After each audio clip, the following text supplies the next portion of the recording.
tertawai hidupku yang hina ini, berteman dengan seorang gadis.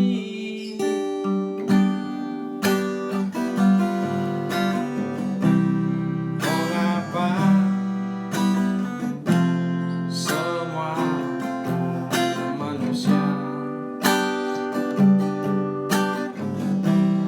menghina kehidupannya,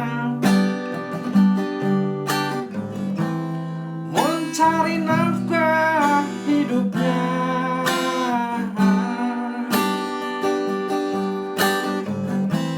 sebagai seorang pramuria.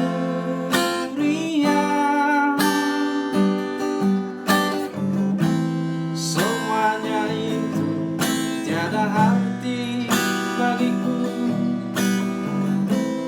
Ku anggap semua menguji imanku.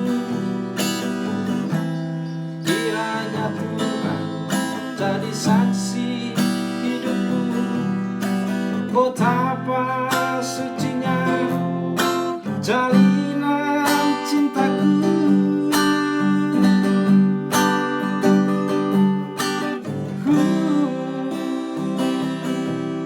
Walaupun hinaan ini